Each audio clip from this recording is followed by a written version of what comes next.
Interlude. How goblins are unsuited for command. Blacksh?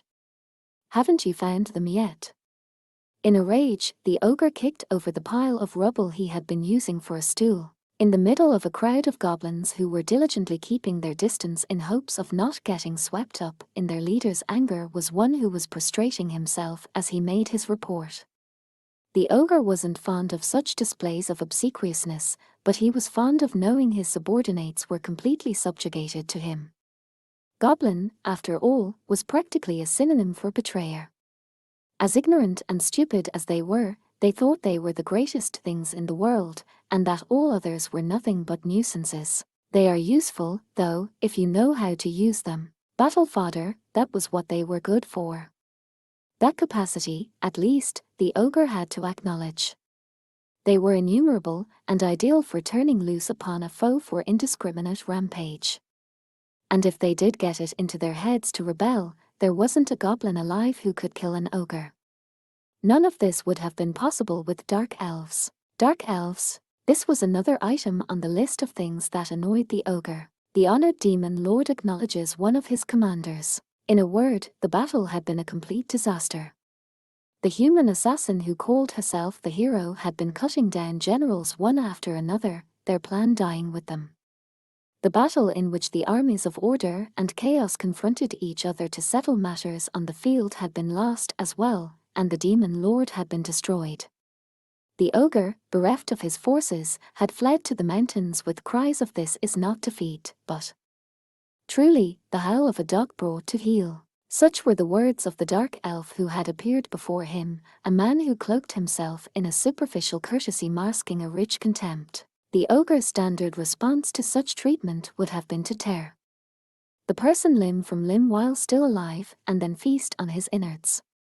But now, with his armor broken and his arrows exhausted, such a threat would have seemed comical. Instead, the ogre asked what business the dark elf had with him, whereupon the other man's mouth, red as if daubed with blood, twisted into a smile, and he said, "I've heard a tale from a companion of mine, brought to him by a rare adventurer in his employ. The adventurer who had so brutally murdered his brother, the ogre was told, was said to live somewhere on the western frontier." He knew then that he had taken the bait.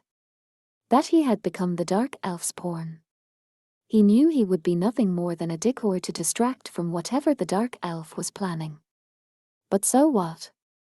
The ogre had equipment, he had troops, even if only goblins, and he would eventually have revenge for his brother. If he could achieve that, then it mattered not to him what else might be afoot. So then, why? The ogre's angry breath steamed out of his mouth.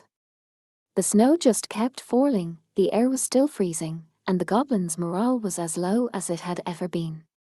In fact, morale wasn't even the right word.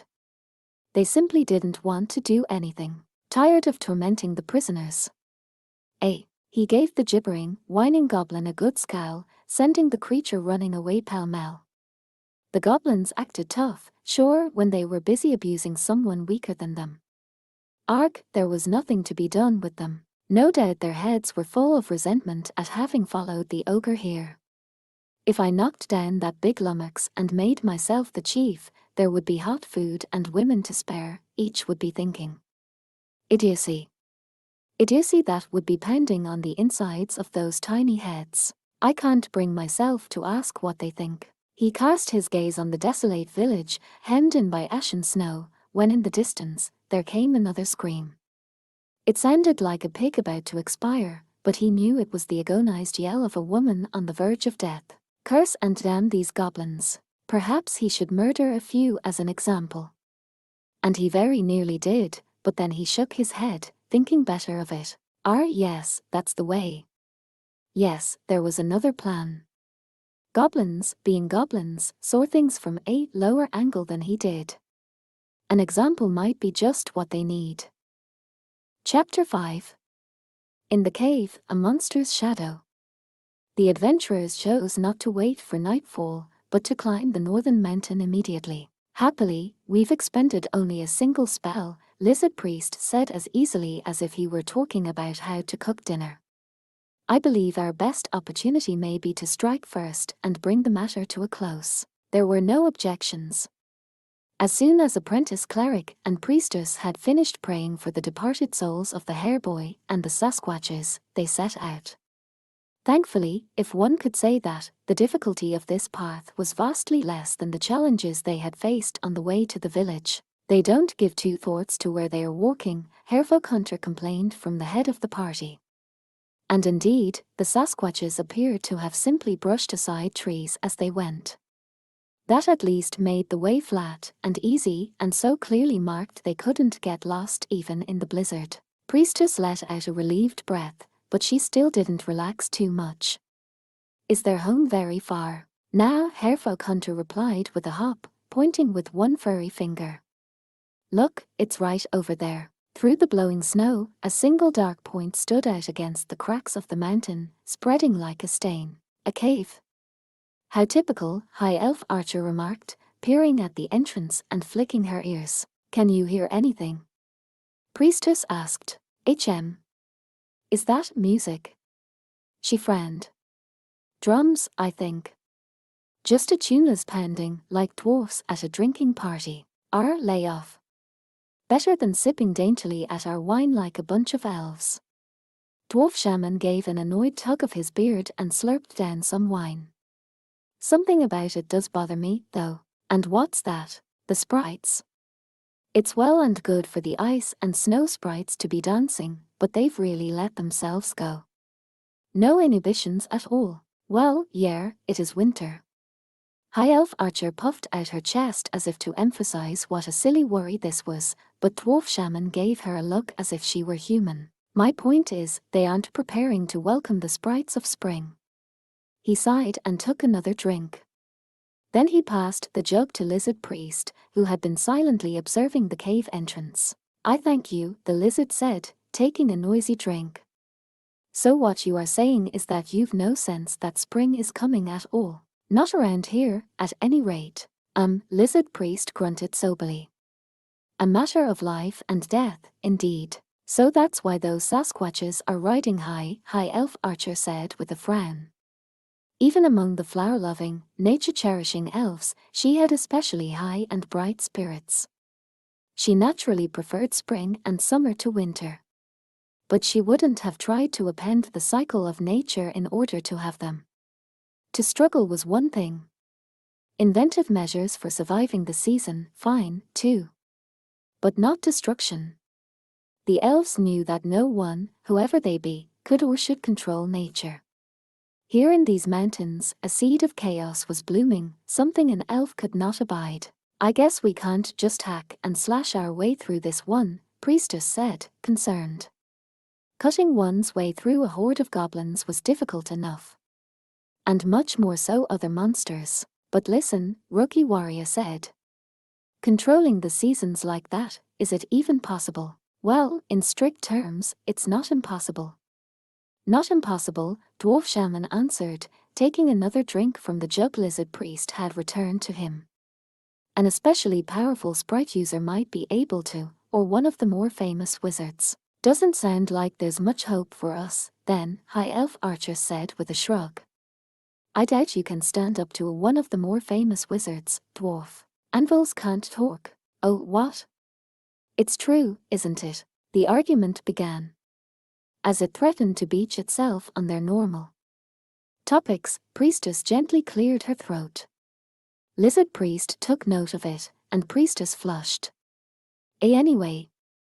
Could it be anything other than a spellcaster? Let's see, Dwarf Shaman said seriously. Could be a magical item. With one of those, anyone could do it. I see, so that's why, Apprentice Cleric murmured, attracting the party's gaze. Normally, she might have blushed, but now she was deep in thought.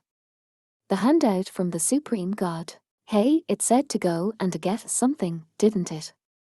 Rookie Warrior added and clapped his hands. That's it. Well, now we have a goal, Priestess nodded. And she couldn't imagine the gods would look askance at them for obeying a handout. In that case, the question is whether to send a scout, Lizard Priest said. Sure doesn't look like they're paying much attention, High Elf Archer quipped. Why trouble ourselves about it further, then? Priestess, half listening to them, suddenly found herself overcome by a sensation that made the hair all over her body stand on end. She put a hand to her neck and found that the hair was indeed standing up, and she was sweating. What in the world? She didn't recognize this feeling. She didn't know what it meant, but it felt like she was forgetting something, like she was panicked from forgetting something. Something the matter? Dwarf Shaman said, patting her waist gently. Priestess jumped a little. And no, nothing. Just a little cold. That right? Dwarf Shaman stroked his beard, grinned, and chuckled a little nastily. Well, don't let it get to you. Why want Beard Cutter to be proud of you, right? Goblin Slayer has nothing to do with this. The words were swallowed up by the wind and disappeared. High Elf Archer bounded along as if she were a rabbit herself. It was all Priestess could do to keep up, panting as she went. The only reason she was still anywhere near the scout was because High Elf Archer occasionally stopped, her long ears flicking. You sure about this? Splitting up, I mean. I am. We aren't going to fight, after all. Priestess wiped the sweat from her brow, trying to catch her breath. Besides, I made them come with me last time, too. The two of them were on reconnaissance. They had left behind the slow, moving lizard priest and dwarf shaman, while Hairfolk Hunter stood watch over the cave. Naturally, they had apprentice cleric and rookie warrior sit out as well, only the two of them went for the entrance. Hairfolk Hunter had insisted on joining Priestess, but it's too dangerous alone, and honestly, I'm not comfortable going with just me and a first-timer, Priestess explained. Ho, High Elf Archer said flatly, looking into the cave, which yawned like the jaws of a beast. Well, if you thought it through, then fine. Practically leadily. Oh, stop that. Now they were so close that even without an elf's ears, Priestess could hear it. Winter's here, our season has come. Har, play your magic cards. Cast your spells and raise your voice. Dice mean nothing. Wit and strength our arms. Our arms to fight, now let us fight. The Witch of Ice has spoken right, these peaks have no need of the weak. The summer of the dead is through here proudly the black lotus blooms. Winter's here, our season has come. The Sasquatch's song reverberated through the cave, accompanied by the beating of primitive drums, a sound much like a person being struck. Priestess shivered. The chill she'd felt earlier hadn't left her. Let's go. Oh, right. High Elf Archer strode calmly into the cave, Priestess following quickly after. Wish I had some light, thought the elf. The cave was gloomy inside, something underfoot scraping with an awful dry sound at every step. The one silver lining to having no light was that she couldn't be sure if it was bones she was walking on. Obviously, they couldn't light a fire.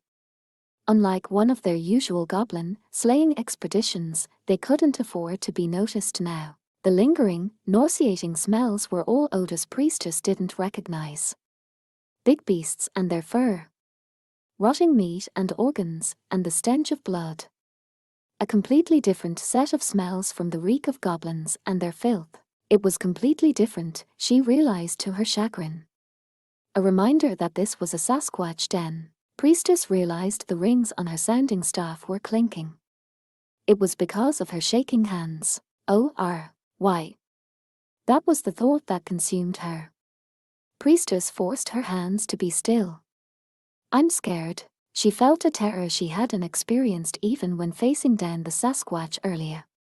She was on unfamiliar ground. Walking headlong into the den of monsters. It wasn't as though goblin slaying didn't frighten her. But this was an adventure. Naman killed my brother. The echoing wail made Priestess freeze. Sure, High Elf Archer whispered with a finger to her lips. Over here. She pulled Priestess into the shadows. Priestess was grateful for the warmth of her hand. Spare me your foolishness. This voice was high-pitched, almost tinkling, coming from the room just ahead. High Elf Archer's ears worked up and down, and she led Priestess gently by the hand.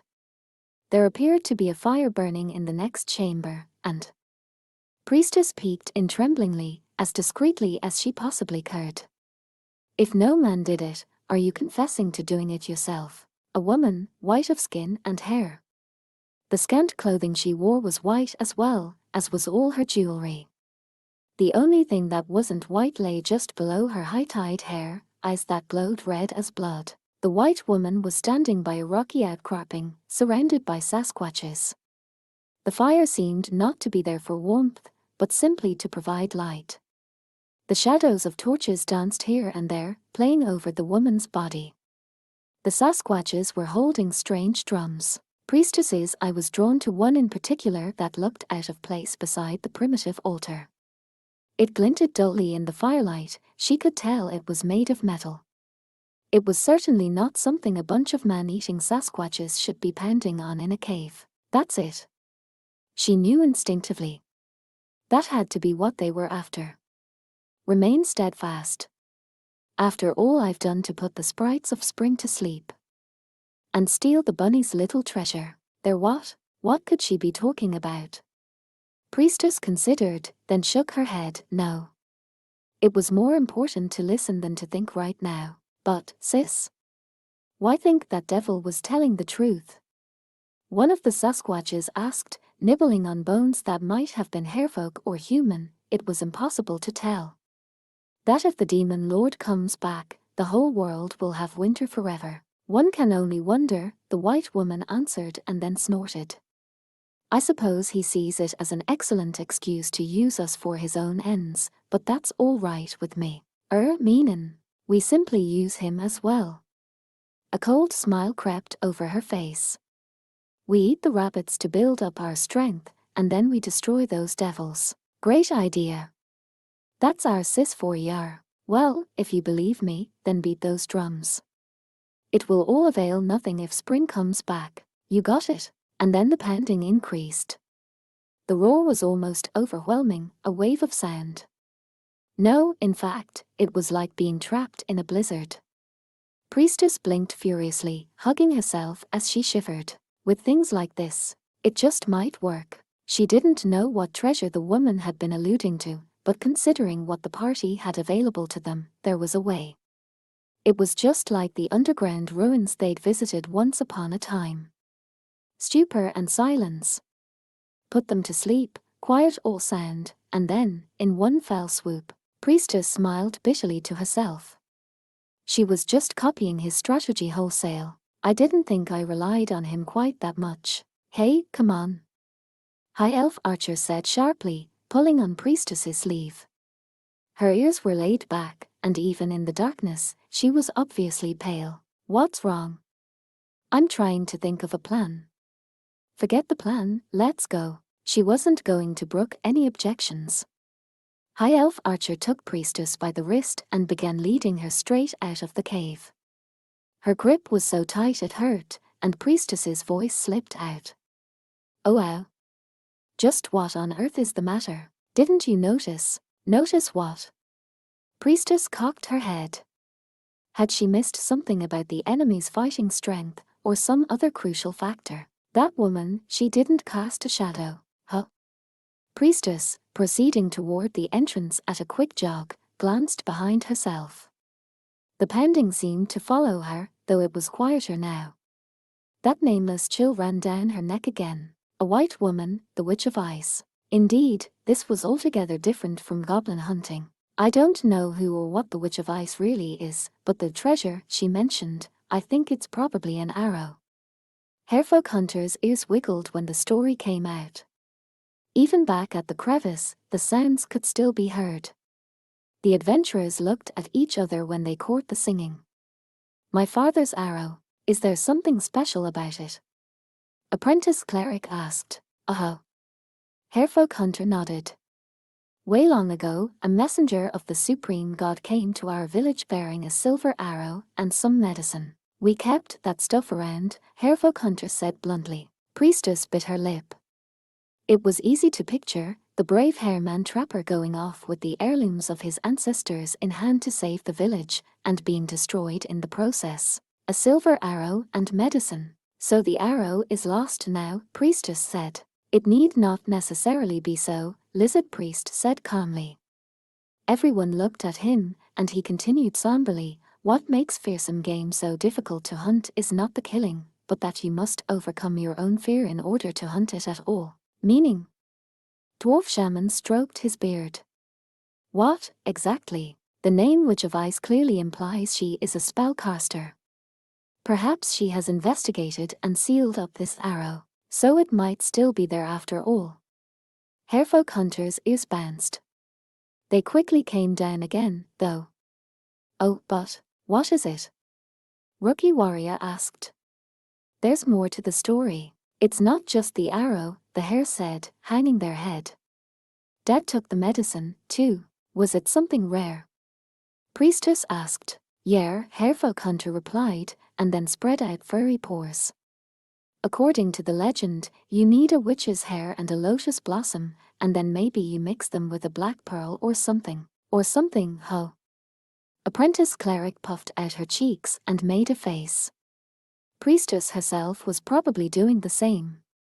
After all, the only witch around was the one they were fighting. The world was blanketed in snow, spring seemed far away, and to top it all off, they were on the side of a mountain. Harefolk Hunter looked disconsolate.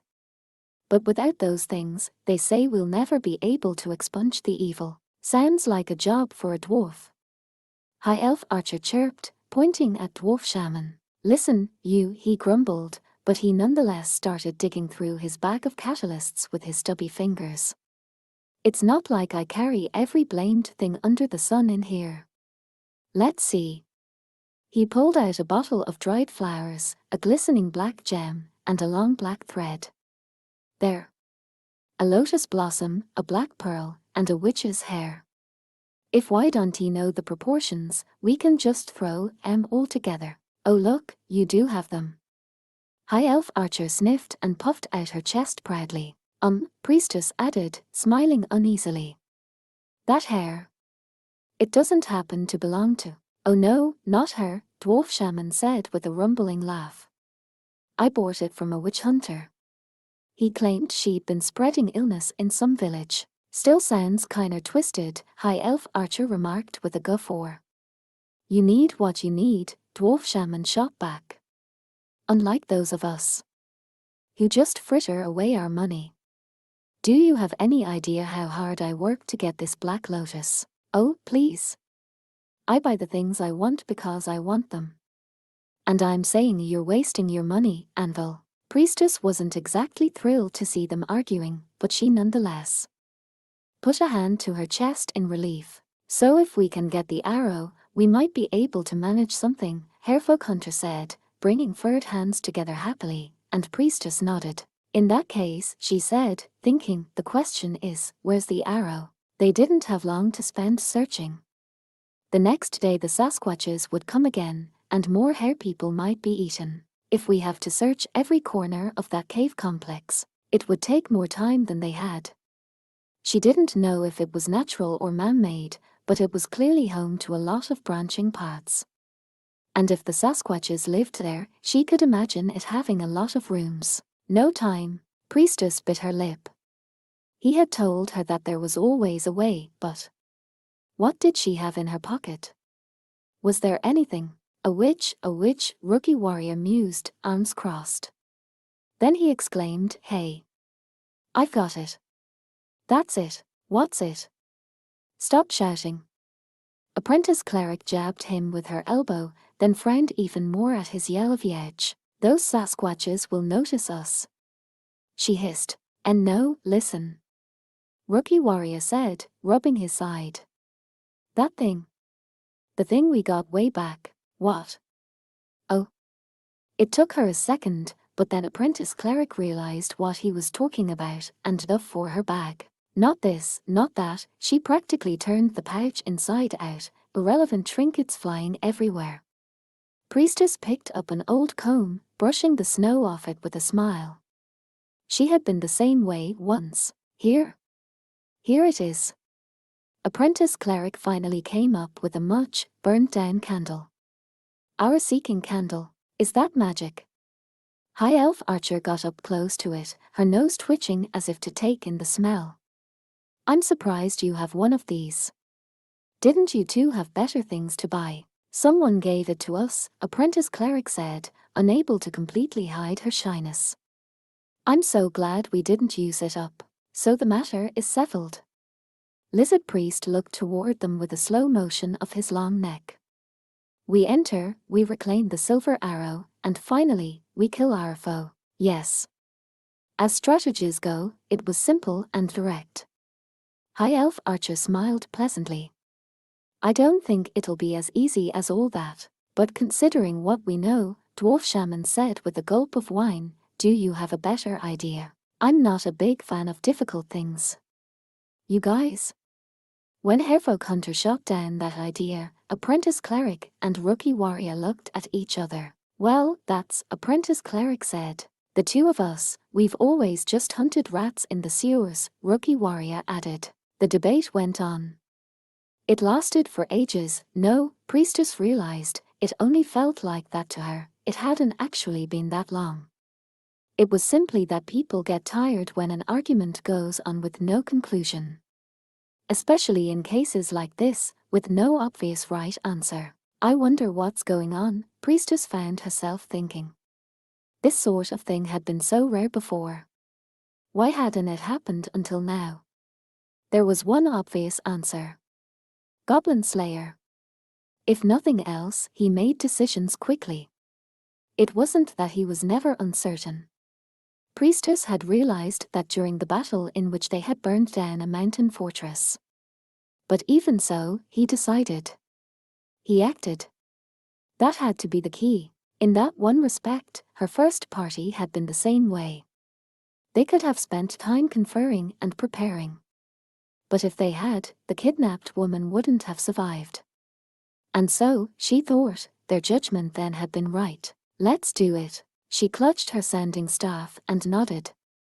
She had already answered this question the moment she became an adventurer. Let's go in there, find the silver arrow, and finish the job. The rest of the party looked squarely at her. Thinking fast, Priestess went on desperately, there's a way. I only just thought of it, but all the things in her pocket. All the possible options. No one objected. High Elf Archer's ears bounced jovially up and down. You sound a lot like Orkbolg. For better or for worse. She giggled, and Priestess blushed. Well, that's growth, after a fashion, Dwarf Shaman offered. I am most grateful for what promises to be an opportunity to warm myself at last. The adventurers all stood up. They each went over their equipment, made sure clasps were fastened and weapons were ready, and then double-checked each other. Right. Apprentice Cleric and Rookie Warrior nodded at each other. Antidote. Check. First aid supplies. Ointments and herbs. Check. Light. The lantern from the adventurer's toolkit, some oil, and a torch. Got a candle. The seeking candle, obviously. Map. None this time. There isn't, right? Nope. Now weapons and armor. Chest burster, check. Roach killer, check. Knife, check. You come up with the worst names. Oh, who cares? Plus, they sound cool. Leather armor and helmet, check. Now spin around for me. Yeah, sure. Apprentice Cleric turned in a circle so Rookie Warrior could double-check that her equipment was ready. It reminded Priestess of the time when he had inspected her mail for her. It was still there, under her vestments, one of her longest-standing companions. Once she had nearly lost it, but having it here now was a great relief. Hey, don't laugh at them, High Elf Archer whispered to her, but Priestess shook her head. No, it just takes me back. Oh yeah. I guess I can see where. Time is sort of fast and slow at the same time, huh? When she put it that way, Priestess realized it was true. She had been doing this barely 2 years. She blinked. You sure about this? Hairfolk Hunter asked uneasily, hefting a rucksack. They said something about the Demon Lord, right? That sounds like sort of a big deal. Can we really? It would be a boon to the village if the Ice Witch and her Sasquatches were destroyed. But wouldn't it be better to go back to the capital, to let the king and his army know? That would be better for the humans and their friends, he was sure. After all, who were the victims here but a few scrawny rabbits? The words caused Priestess to review her party. High Elf Archer shrugged, while Lizard Priest rolled his eyes happily in his head. Apprentice Cleric and Rookie Warrior were still fixated on their checklist. Besides them, Dwarf Shaman grinned over his beard. Har. You're the experienced one here, lass, he said. Why don't you tell him? Priestess blinked again, just once, then cleared her throat gently. Puffing out her small chest as much as she was able, she turned to Hairfolk Hunter. There's one good reason, she said. Because we're adventurers.